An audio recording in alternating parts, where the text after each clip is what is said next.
Friends, ಎಲ್ಲರಿಗೂ ಸಂಗ್ರಾಮ YouTube ಚಾನಲ್ಗೆ ಸ್ವಾಗತ.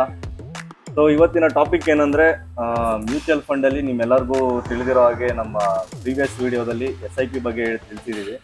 ಸೊ SIP ಒಂದು ಲಮ್ಸಮ್ ಆದಮೇಲೆ ನಾವು ಯಾವ ಥರ ನಮ್ಮ ಇನ್ವೆಸ್ಟ್ಮೆಂಟ್ ಜರ್ನಿನ ಸ್ಟಾರ್ಟ್ ಮಾಡಬೇಕು, ಸೊ ಏನೇನು ಮ್ಯೂಚುವಲ್ ಫಂಡ್ ಅವೈಲಬಿಲಿಟಿ ಇದ್ದಾವೆ ಮಾರ್ಕೆಟಲ್ಲಿ, ಸೊ ಅದ್ರ ಬಗ್ಗೆ ತಿಳಿಸ್ಬೇಕು ಅಂತ ಇವತ್ತು ಎಲ್ಲ ಗ್ಯಾದರ್ ಆಗಿದ್ದೀವಿ. ಸೊ ಇವತ್ತಿನ ನಮ್ಮ ಗೆಸ್ಟ್ ಆಗಿ ವೀರಭದ್ರ ಅವರಿದ್ದಾರೆ. ಇವರು ನಮ್ಮ ಕೊಲೀಗ್ ಪ್ಲಸ್ ಕ್ಲಾಸ್ಮೇಟ್. ಮತ್ತೆ ಕೈಲಾಶ್ ಅವರಿದ್ದಾರೆ, ಇವರು ನಮ್ಮ ಸ್ನೇಹಿತರು. ಹೆಂಗೆ ಅಂದ್ರೆ ಸ್ನೇಹಿತರು ನಮಗೆ ಸ್ನೇಹಿತರು. ಸೊ ಇವತ್ತು ನಾವು ಗುಲ್ಬರ್ಗಾಗ್ ಬಂದಿದ್ದೀವಿ. ನಮ್ಮ ಹಳೆ ಗೆಳೆಯ ಅಲ್ಲ, ಹಳೆ ಒಂದು ವಿಡಿಯೋದಲ್ಲಿ ಅವನದು ನಿಮ್ಗೆ ಅವನ ಬಗ್ಗೆ ಅವ್ನು ಕುಂಡ್ರಿಸ್ಕೊಂಡು ಮಾತಾಡಿದ್ದು. ಅವನದು ಮದುವೆ ಇವತ್ತು ಪ್ರಭುಲಿಂಗ. ಸೊ ಗುಲ್ಬರ್ಗಕ್ಕೆ ಬಂದಿದ್ದೀವಿ ಅದೇ ರೀಸನ್ಗೆ. ಅಂಡ್ ಸ್ವಲ್ಪ ಟೈಮ್ ಇದ್ದಿದ್ರಿಂದ ಇವತ್ತು ಸ್ಮಾಲ್ ಗ್ಯಾಪ್ ಅಲ್ಲಿ ಒಂದು ಪಾಡ್ಕಾಸ್ಟ್ ವಿಡಿಯೋ ಮಾಡ್ತಾ ಇದೀವಿ. ಎಲ್ಲರೂ ಸಪೋರ್ಟ್ ಮಾಡ್ತಾ ಇದ್ದೀರಾ, ನೋಡ್ತಾ ಇದ್ದೀರಾ. ಹಾಗೆ ಚೂರು ಜಾಸ್ತಿ ಲೈಕ್ ಮತ್ತೆ ಶೇರ್ ಮತ್ತೆ ಜಾಸ್ತಿ ಇಂಟ್ರಾಕ್ಷನ್ಸ್ ಮಾಡಿದ್ರೆ ಸೊ ವಿಡಿಯೋಸ್ ಅದೇ ರೀತಿ ಎಲ್ಲರ ಫೀಡಲ್ಲೂ ಹಾಗೆ ಹೋಗುತ್ತೆ. ಅಂಡ್ ಇದು ಹೆಲ್ಪ್ ಮಾಡುತ್ತೆ ನಮಗೂ ಇನೋವೇಟಿವ್ ಆಗಿ ನೆಕ್ಸ್ಟ್ ವಿಡಿಯೋಸ್ ಮಾಡೋ ರೀತಿ ಎಂಕರೇಜ್ ಮಾಡುತ್ತೆ. ಸೊ ಅದಕ್ಕೆ ಎಲ್ಲರೂ ಲೈಕ್ ಮಾಡಿ, ಶೇರ್ ಮಾಡಿ, ಸಬ್ಸ್ಕ್ರೈಬ್ ಮಾಡಿ. ಸೊ ಇವತ್ತಿನ ಟಾಪಿಕ್ ಆಕ್ಚುಲಿ ಏನಂದ್ರೆ, it's regarding SWP, systematic withdrawal plan.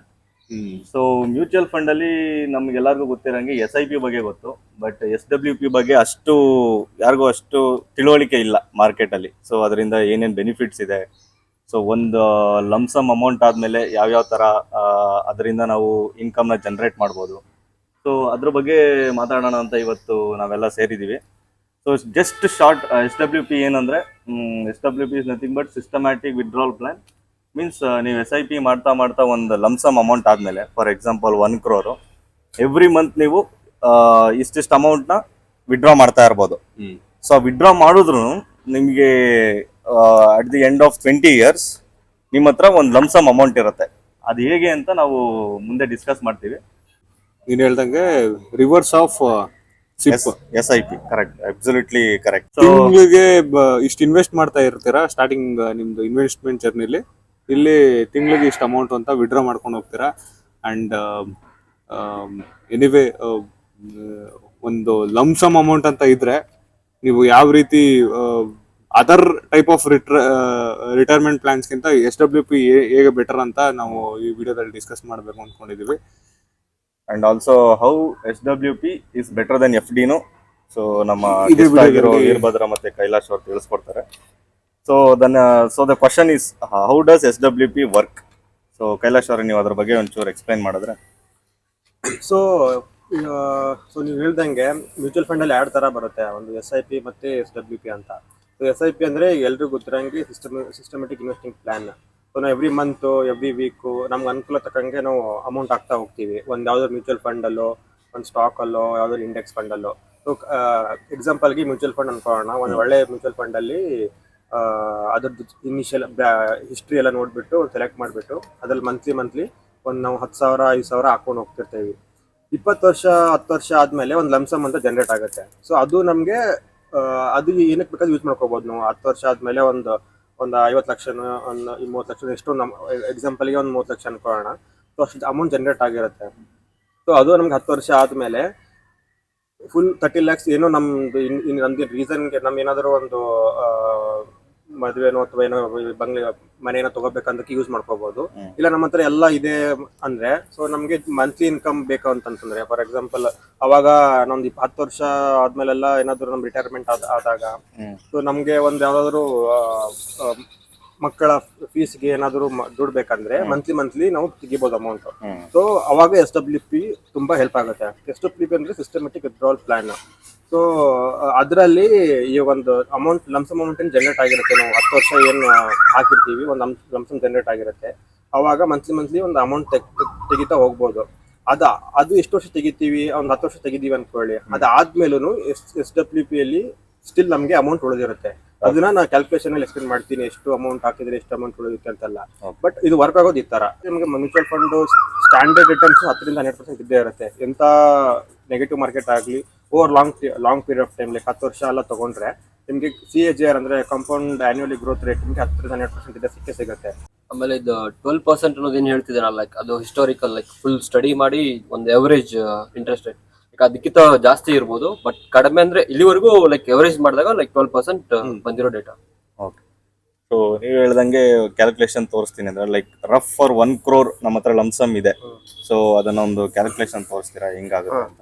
So ಅದನ್ನ ಜಸ್ಟ್ ಕ್ಯಾಲ್ಕುಲೇಟ್ ಮಾಡಿ ತೋರಿಸ್ದಂಗೆ, ಸೊ ಇವಾಗ ಎರಡು ತರ ಅನ್ಕೊಳ್ಳಿ. ನಮ್ಮ ಹತ್ರ ನಮ್ಮ ಆಲ್ರೆಡಿ ಒಂದು 34 ವರ್ಷ ವರ್ಕ್ ಮಾಡಿದೀವಿ. ನಮ್ಮ ಹತ್ರ ಲಂಸಮ್ ಆಗಿ 1 crore ಇದೆ. ಸೊ ಅದೊಂದು ಎಕ್ಸಾಂಪಲ್ ಇಟ್ಕೊಂಡು 1 crore ಆಲ್ರೆಡಿ ಇದೆ ನಮ್ಮ ಹತ್ರ. ಅದೇ ಎಕ್ಸಾಂಪಲ್ ಇಟ್ಕೊಂಡ್ರೆ, ಸೊ ನಾವಿವಾಗ 1 ಲಕ್ಷ ಎವ್ರಿ ಮಂತ್ ತೆಗಿತೀವಿ ಅನ್ಕೊಳ್ಳೋಣ. ಅದರಲ್ಲಿ 100% ರಿಟರ್ನ್ಸ್ ಬರುತ್ತೆ ನಮ್ಗೆ. ಮ್ಯೂಚುವಲ್ ಯಾವುದೋ ಒಂದು 1 ಲಕ್ಷ ಒಂದು ಫಂಡಲ್ಲಿ ಹಾಕಿರ್ತೀವಿ ನಾವು, ಹಂಗೆ ಅಂತ ಇಟ್ಟಿರಲ್ಲ. ಒಂದು ಫಂಡಲ್ಲಿ ಹಾಕಿರ್ತೀವಿ, ಅದರಲ್ಲಿ 100% ರಿಟರ್ನ್ ಕೊಡ್ತಾರೆ ಅವರು ಒಂದು ವರ್ಷಕ್ಕೆ. 1 ಲಕ್ಷ ಎವ್ರಿ ಮಂತ್ CAGR ಅಂತ ಹೇಳ್ತಾರೆ, 12% ಫಂಡ್ ಕೊಡುತ್ತೆ.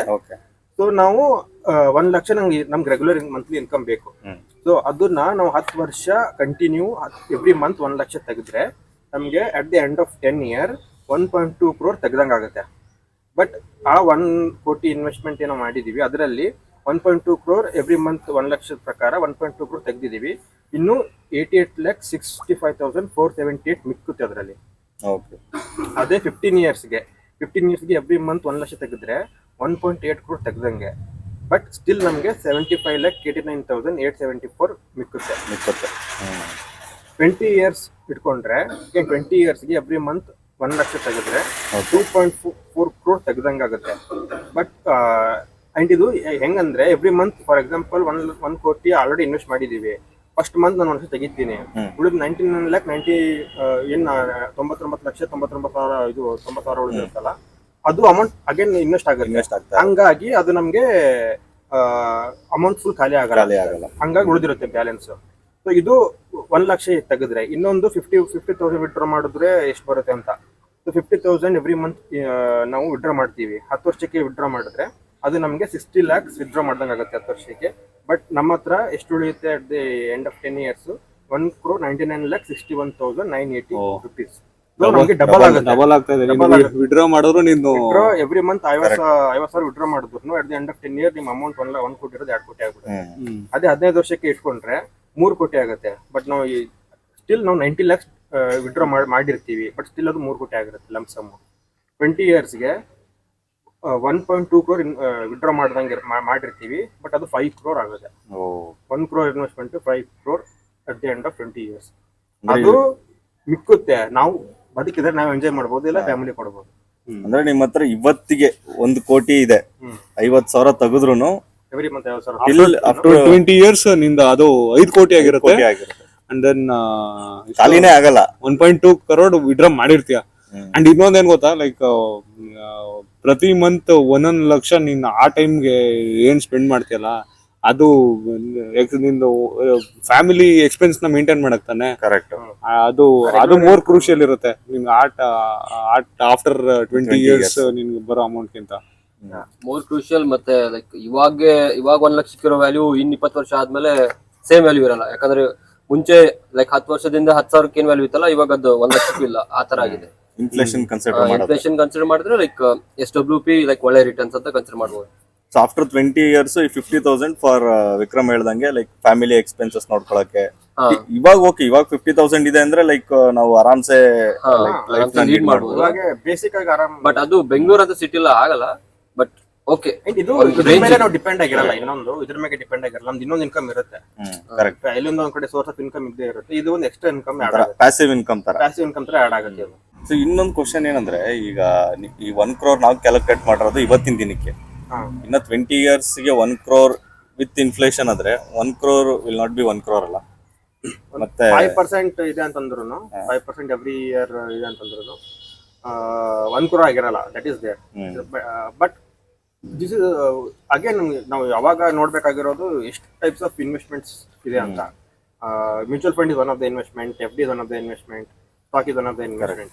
So FD is very low risk low return. ಅದು ಕೊಡೋದೇ 7%. ಸೊ ಅದರಲ್ಲಿ ನೀವು ಇನ್ಫ್ಲೇಷನ್ ಆಡ್ ಮಾಡ್ತೀರಾ ಅಂದ್ರೆ 5% ಇನ್ಫ್ಲೇಷನ್ ಅಂದ್ರೆ ನಿಮ್ಗೆ ಸಿಗೋದು 2%. But again if come to mutual fund, slightly risky but good return. Good return. ಇದು ಆಲ್ರೆಡಿ ನಮಗೆ 100% 10% ಕೊಡುತ್ತೆ. ಸೊ ಅದನ್ನ ನೀವು 5% ಇನ್ವೆಸ್ಟ್ಮೆಂಟ್ ತೆಗೆದ್ರು ನಿಮ್ಗೆ ಸ್ಟಿಲ್ 7% ಕೊಡುತ್ತೆ. Will be always in profit. So F D ಅಂದಾಗ ಒಂದ್ ನೆನಪಾಯ್ತು, ಲೈಕ್ ವೀರಭದ್ರ ಅವರು ಎಫ್ ಡಿ ಸ್ವಲ್ಪ ಇನ್ವೆಸ್ಟ್ಮೆಂಟ್ ಮಾಡಿದ್ದಾರೆ.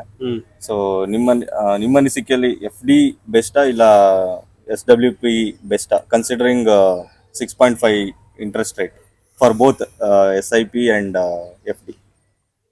ಸೊ ಎರಡು ಅಂದ್ರೆ like again depends on his choice, like ಅವ್ನು ಎಷ್ಟು ರಿಸ್ಕ್ ತಗೋಬಹುದು, ಎಷ್ಟು ಮಾಡ್ಬೋದು ಅಂತ. ಸೊ ಬಟ್ ನನ್ನ ಒಪಿನಿಯನ್ ಪ್ರಕಾರ ಹೇಳೋಕಾದ್ರೆ ಲೈಕ್ ಸೊ ಇವಾಗ ನನ್ನ ಹತ್ರ 1 ಕೋಟಿ ಇದೆ ಅಂತಂದ್ರೆ ನಾನು FD ಲೂ ಲೈಕ್ ಮಂತ್ಲಿ ವಿಡ್ರಾವಲ್ ಹೋಗ್ಬೋದು ಪ್ಲಾನ್. ಆಕ್ಚುಲಿ ಆ ತರನೂ ಇದೆ ಪ್ಲಾನ್ಸ್. ಅದೇ SWP ಅಲ್ಲೂ ಇದೆ. ಸೊ ಬಟ್ FD ಹೋದ್ರೆ ಏನಾಗುತ್ತೆ ಅಂತಂದ್ರೆ ಲೈಕ್ ಇವಾಗ 1 ಕೋಟಿ ಇದೆ, ನಾನು 20 years ಮಟ್ಟ ವಿಡ್ರಾಲ್ ಮಾಡ್ತೇನೆ ಎವ್ರಿ ಮಂತ್ 50,000 ಅಂತಂದ್ರೆ. ಸೊ ಮ್ಯಾಕ್ಸಿಮಮ್ 20 years ಅಲ್ಲಿ ನನ್ನ ಏನ್ ಅಮೌಂಟ್ ಇರುತ್ತೆ ಅದು ಅಂದ್ರೆ ಮುಗಿದೋಗುತ್ತೆ. ಪ್ಲಸ್ FD ರಿಟರ್ನ್ಸ್ ಗೆ ಲೈಕ್ ನೀವು ಟ್ಯಾಕ್ಸ್ ಕನ್ಸಿಡರ್ ಮಾಡ್ರೆ ಲೈಕ್ ಅದು ನಿಮ್ ಇನ್ಕಮ್ ಟ್ಯಾಕ್ಸ್ ಅಲ್ಲಿ ಆಡ್ ಆಗುತ್ತೆ. ಆಲ್ರೆಡಿ ಲೈಕ್ ನೀವು ಏನಾದ್ರು 30% ಸ್ಲಾಬ್ ಅಲ್ಲಿ ಬರ್ತಾ ಇದ್ರೆ ಸೊ ಅದರಿಂದ ಬರೋ ಇಂಟ್ರೆಸ್ಟ್ ರೇಟ್ ಏನ್ ಬರುತ್ತಲ್ಲ ಅದು 30% ಸ್ಲಾಬ್ ಅಲ್ಲೇ ಹೋಗುತ್ತೆ.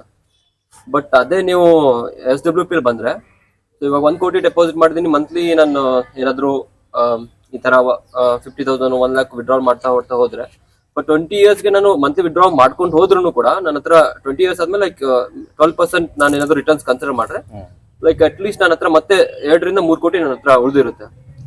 ಸೊ ಅದಕ್ಕೆ ಇವೆರಡು ಡೇಟಾ ಕಂಪೇರ್ ಮಾಡಿ ನೋಡ್ರೆ ನಂಗೆ ಲೈಕ್ SWP ಇಸ್ ಬೆಟರ್. ಯಾಕಂದ್ರೆ ನಾನು ರಿಸ್ಕ್ ತಗೋಕ್ ರೆಡಿ ಇದೀನಿ. ಲೈಕ್ ಅಂದ್ರೆ ಅಷ್ಟು ಜಾಸ್ತಿ ತಗೋತಿಲ್ಲ, ಅಷ್ಟು ಇಲ್ಲ, ಲೈಕ್ ಮಾಡರೇಟ್ ರಿಸ್ಕ್ ನಾನು ಇದ್ರಲ್ಲಿ ತಗೋತೀನಿ. ಸೊ ಅದಕ್ಕೆ ಅದ್ ಕಂಪೇರ್ ಮಾಡಿ ನಂಗೆ SWP ಇಸ್ ಬೆಟರ್ ಅಂತ ನಾನು. ಇನ್ನೊಂದು ರಿಸ್ಕ್ ಹಂಗೆ ರೆಡ್ಯೂಸ್ ಆಗ್ತಾ ಇರತ್ತಲ್ಲ, ಎನಿವೇ ನೀನು ವಿಡ್ರಾ ಮಾಡ್ಕೊಂಡು ನಿನ್ನ ಸಮ್ನು ರೆಡ್ಯೂಸ್ ಮಾಡ್ತಾ ಇದೆಯಾ. ಆಮೇಲೆ ಇನ್ನೊಂದು ಇದ್ರ SWP ರಿಟರ್ನ್ಸ್ ಏನ್ ಬರುತ್ತೆ ಅದು ನಿಂದು ಇನ್ಕಮ್ ಟ್ಯಾಕ್ಸ್ ಸ್ಲಾಬ್ ಅಲ್ಲಿ ಕನ್ಸಿಡರ್ ಆಗಲ್ಲ. ಅದು ಕನ್ಸಿಡರ್ ಆಗೋದು ನಿಂದು long term capital gain. So maximum long term capital gain ಇವಾಗಿರೋದು 10 or 12 ಆಗಿದೆ ಅನ್ಸುತ್ತೆ. 10%. ರೀಸೆಂಟ್ 12 ಏನೋ ಮಾಡಿದ್ರು ಅನ್ಸುತ್ತೆ. ರೀಸೆಂಟ್ ಡೇಟಾ ಐಡಿಯಾ ಇಲ್ಲ. ಬಟ್ ಅದೇ ನೀವು FD ಹೋದ್ರೆ ಲೈಕ್ ನಿಮ್ದು ಆಲ್ರೆಡಿ 30 lakhs ಸ್ಲಾಬ್ ಅಲ್ಲಿ ಬರ್ತಾ ಇದ್ರೆ ನೀವು ಸ್ಟೇಟ್ ಫಾರ್ವರ್ಡ್ 30% ಟ್ಯಾಕ್ಸ್ ಕಟ್ಬೇಕಾಗುತ್ತೆ. ಕರೆಕ್ಟ್. ಸೊ ಆನ್ಯುವಲಿ ಎಷ್ಟು ವಿಡ್ರಾ ಮಾಡ್ತಾ ಇದೀರಾ ಆ ಅಮೌಂಟ್ ಸ್ಲಾಬ್ ಮೇಲೆ ಹೋಗಿದ್ರೆ ಲೈಕ್ ಅಷ್ಟು ಟ್ಯಾಕ್ಸಬಲ್ ಆಗಿರುತ್ತೆ. 20 years FD ಮಾಡಿದ್ರೆ ಮ್ಯಾಕ್ಸಿಮಮ್ 3 ಕೋಟಿ ಆಗ್ಬೋದು ಅದು 20 ವರ್ಷ ಮಾಡಿದ್ರೆ. ಬಟ್ SWP ನೀವು ವಿಡ್ರಾಲ್ ಮಾಡಿ ಪ್ಲಸ್ ನಿಮ್ಗೆ ಅಷ್ಟು ರಿಟರ್ನ್ಸ್ ಬರ್ತಾ ಇರುತ್ತೆ. ಕರೆಕ್ಟ್. ಸೊ ಆ ರೇಂಜಿಗೆ ಮ್ಯಾಚ್ ಆಗುತ್ತೆ. ಲೈಕ್ ಇನ್ಫ್ಲೇಷನ್ಗೂ ನೀವು ಬೀಟ್ ಮಾಡಬಹುದು. ಅದೆಷ್ಟು ಹೇಳಿದ್ರೆ ನೀವು 5 ವರ್ಷಕ್ಕೆ ಅಲ್ಲ 20 years SWP 12% ರಿಟರ್ನ್. 12%. 20 years ಗೆ ಅದು 2 ತರ. ಒಂದು 50,000 ವಿಡ್ರಾ ಮಾಡ್ತೀವಿ ಅಂದ್ರೆ 1.2 crore ವಿಡ್ರಾ ಮಾಡ್ದಂಗೆ. ಬಟ್ ಸ್ಟಿಲ್ 5 ಕೋಟಿ ಉಳಿಯುತ್ತೆ ನಮ್ಗೆ. 5 ಕೋಟಿ ಉಳಿ. 1.2 crore ಅಂದ್ರೆ ನಮ್ಮ ಅಮೌಂಟ್ ಹಂಗೆ ನಮ್ಮ ಅಮೌಂಟ್ ಬಂದ ಆದ್ಮೇಲೂ 5 ಕೋಟಿ ಕಾಂಪೌಂಡ್ ಆಗಿದೆ. ಕಾಂಪೌಂಡ್ ಆಗಲ್ಲ. ಬಟ್ ಅದೇ FD ಲೂ ಇದೆ ಅನ್ಸುತ್ತೆ. FD ಲಿ 3 ಕೋಟಿ ಏನೋ ಇದೆ. 3 ಕೋಟಿ ಇದೆ ಡೇಟಾ ಇಲ್ಲಿ ಇದೆ. ಸೊ ಅದೇ ಯಾರೋ ದೊಡ್ಡವ್ರು ಹೇಳ್ದಂಗೆ 1 ಕೋಟಿ ಮಾಡೋದ್ ಕಷ್ಟ, 1 ಕೋಟಿ ಆದ್ಮೇಲೆ ಕೋಟಿ ಮಾಡೋದು ಈಸಿ. 1 ಕೋಟಿ ಡಬಲ್ ಆಗ್ತಾ ಹೋಗುತ್ತೆ. ಅಂದ್ರೆ ಫಸ್ಟ್ 1 ಕೋಟಿ ಮಾಡೋದು ತುಂಬಾ ಡಿಫಿಕಲ್ಟ್. 1 ಕೋಟಿ ಆದ್ಮೇಲೆ ಅದ್ರ ಮೇಲೆ ಇನ್ನೊಂದು ಕೋಟಿ ಮಾಡೋದೇನ್ ದೊಡ್ಡದಲ್ಲ. ಆ ತರ ದುಡ್ಡಿಂದ ದುಡ್ಡು ಮಾಡ್ತಾ ಇರೋದು. ಓಕೆ. ಸೊ ಇದ್ರ ಬಗ್ಗೆ ಎಲ್ಲ ಗೊತ್ತಾಯ್ತು. ಲೈಕ್ ವಿಕ್ರಮ್, ಅದು ಇನ್ಕಮ್ ಟ್ಯಾಕ್ಸ್ ಬಗ್ಗೆ ಹೇಳ್ಬಿಟ್ರೆ ಯಾವ್ಯಾವ ಫಂಡ್ಸ್ ಅಲ್ಲಿ ಇನ್ವೆಸ್ಟ್ ಮಾಡ್ಬೋದು? ಆಲ್ರೆಡಿ ಅವ್ರ ಐಡಿಯಾ ಕೊಟ್ಟಾಗ ಸೊ ಇದಕ್ಕೆ ಮ್ಯೂಚುವಲ್ ಫಂಡ್ಸ್ ಅಲ್ಲಿ ಅಂದ್ರೆ ಇದು SWP 2 ತರ ಮ್ಯೂಚುವಲ್ ಫಂಡ್ ಅಲ್ಲಿ ಇನ್ವೆಸ್ಟ್ ಮಾಡೋದು. ಒಂದು ಇಕ್ವಿಟಿ ಬೇಸ್ಡ್, ಇನ್ನೊಂದು ಡೆಬ್ಟ್ ಫಂಡ್ಸ್. ಡೆಬ್ಟ್ ಫಂಡ್ ಆಲ್ಮೋಸ್ಟ್ ಇದ್ರ ತರನೇ ಬರುತ್ತೆ, FD ತರನೇ ಬರುತ್ತೆ ರಿಟರ್ನ್ಸ್. ಇನ್ನ ಈಕ್ವಿಟಿ ಬೇಸ್ಡ್ ಇದ್ರೆ it will be like within 1 year below withdraw ಮಾಡ್ತಾ ಇದ್ರೆ ಅದು STCG ಬರುತ್ತೆ, ಶಾರ್ಟ್ ಟರ್ಮ್ ಕ್ಯಾಪಿಟಲ್ ಗೇನ್. ಅದು ಎಷ್ಟು 20% ಇದೆ. Short term is 15%. Above 1 lakh. Above 1 lakh 15% ಇದೆ. ಸೊ ಅದ್ರ ಬೇಸಿಸ್ ಎನಿವೇ ನೀವು ಮಂತ್ಲಿ ಎಷ್ಟು SWP ಮಾಡ್ತೀರಾ ಅದು ಟೇಕನ್ ಓವರ್ ಆನ್ಯುವಲಿ. ಅದಕ್ಕೆ ಎಷ್ಟು ಪರ್ಸೆಂಟ್ ಹೋಗುತ್ತೆ, ಪ್ರಾಫಿಟ್ ಮಾರ್ಜಿನ್ ಮೇಲೆ ಅಷ್ಟೇ ನಮ್ಗೆ ಟ್ಯಾಕ್ಸ್ ಬೀಳುತ್ತೆ. That is 15%. If it is going on LTCG it is 10% on capital gain. Below 1 lakh ನಮಗೆ ಏನು ಟ್ಯಾಕ್ಸ್ ಬೀಳಲ್ಲ. ಬಿಲೋ 1 lakh ಪ್ರಾಫಿಟ್ ಮಾರ್ಜಿನ್ ಏನು ಟ್ಯಾಕ್ಸ್ ಬೀಳಲ್ಲ. STCG ಬಿಲೋ 1 lakh ನೀವು ಏನಾದ್ರು 1 ವರ್ಷದೊಳಗೆ ವಿಡ್ರಾ ಮಾಡಿದ್ರೆ 15% ಟ್ಯಾಕ್ಸ್. ಕರೆಕ್ಟ್ ಅಲ್ಲ? ಕರೆಕ್ಟ್. ಅಲ್ಲ ರಿಯಲ್ ಎಸ್ಟೇಟ್ ಲಿಕ್ವಿಡ್ ಮಾಡಕ್ ಆಗಲ್ಲ ಫಂಡ್ ನ ಬೇಗ. ನೀನು ಈಗ ನಿಂಗೆ ಏನೋ 1 ಕೋಟಿ ಎಮರ್ಜೆನ್ಸಿ ಇದೆ ಅಂತ ಅನ್ಕೋ, ನೀನ್ ಅಟ್ಲೀಸ್ಟ್ ಪ್ರಾಪರ್ಟಿ ಇನ್ವೆಸ್ಟ್ ಮಾಡಿದ್ದು ಮಾರಕ್ ಹೋದ್ರು ನಿಂಗೆ 3 ಮಿನಿಮಮ್ 3 to 4 months ಬೇಕು. ಕರೆಕ್ಟ್. But ಅದೇ- ಡಿಫ್ರೆನ್ಸ್ ಟ್ಯಾಕ್ಸೇಷನ್ ಡಿಫ್ರೆಂಟ್ ಇದೆ. ಅದು ಇವಾಗಿನ ಮಾರ್ಕೆಟ್ ನಾವು ಕಂಪೇರ್ ಮಾಡಿದ್ರೆ ಲೈಕ್ ನೀನು ರಿಯಲ್ ಎಸ್ಟೇಟ್ ಮೇಲೆ ಇನ್ವೆಸ್ಟ್ ಮಾಡಬಾರ್ದು ಆತರ ಮಾಡೋರು ಇವಾಗ. ಕರೆಕ್ಟ್. ಸೊ ಬಟ್ ಇದೇ SWP ಆದ್ರೆ ಲೈಕ್ ಫಂಡ್ ನ ಲಿಕ್ವಿಡ್ ಮಾಡ್ಬೋದು ಈಸಿಯಾಗಿ. ನಿಂಗೆ ಏನಾದ್ರು ಎಮರ್ಜೆನ್ಸಿ ಬಂದ್ರೆ ಅಂತದೇನಾದ್ರು ಆದ್ರೆ ಅದು best point. Liquid fund like you can consider. So friends, ಅದೇ SWP ಫೈನಲ್ ಕನ್ಕ್ಲೂಷನ್ ಯಾರ್ಯಾರು ಮಾಡ್ಬೋದು ಅಂದರೆ, who will be retiring at the age of 50, having some lump sum amount ಅವ್ರು ಮಾಡ್ಬೋದು. ಮತ್ತು who should ಮತ್ತು ಇನ್ಯಾರು ಅಂದರೆ ಲೈಕ್ ಯಾರಿಗೆ ವರ್ಕ್ ಜೊತೆ ಅವ್ರಿಗೆ ಇನ್ನೊಂದು ಪ್ಯಾಸಿವ್ ಇನ್ಕಮ್ ಬರ್ತಾ ಇರಬೇಕು with having lump sum amount ಅವ್ರು ಮಾಡ್ಬೋದು. ಮತ್ತು at the end freelancer kind of person who is not willing to work, you should get the amount without working for others. Rental income ತರ generate ಮಾಡಬೇಕು. ನಾವು SWP ನ ಮಾಡ್ಬೋದು. So guys, ಇವತ್ತು ಅದೇ SWP ಬಗ್ಗೆ ಇಷ್ಟು ಮಾತಾಡಿದ್ದೀವಿ. ಆ್ಯಂಡ್ ನಿಮ್ಗೆ ಇಷ್ಟ ಆಗಿರುತ್ತೆ ಅನ್ಸುತ್ತೆ ಕಂಟೆಂಟು. ಮುಂದೆ ಅಪ್ಕಮಿಂಗ್ ವಿಡಿಯೋಸಲ್ಲಿ ನಾವು ಬೇರೆ ಬೇರೆ ಯಾವ್ಯಾವ ರೀತಿ ಮ್ಯೂಚುವಲ್ ಫಂಡ್ಸ್ ಇದೆ ಆ್ಯಂಡ್ ಮ್ಯೂಚುವಲ್ ಫಂಡ್ ಬೇಸಿಕ್ಸ್ ನಮ್ಗೆ ಏನು ಗೊತ್ತಿದೆ ಅದನ್ನು ನಿಮಗೆ ಎಕ್ಸ್ಪ್ಲೇನ್ ಮಾಡ್ತೀವಿ in upcoming videos. So thanks for watching. And ದಯವಿಟ್ಟು ಲೈಕು, ಶೇರು, ಸಬ್ಸ್ಕ್ರೈಬ್ ಮಾಡಿ, ಇಂಟ್ರ್ಯಾಕ್ಟ್ ಮಾಡಿ, ವಿಡಿಯೋ ಕಮೆಂಟ್ಸ್ ಮಾಡಿ.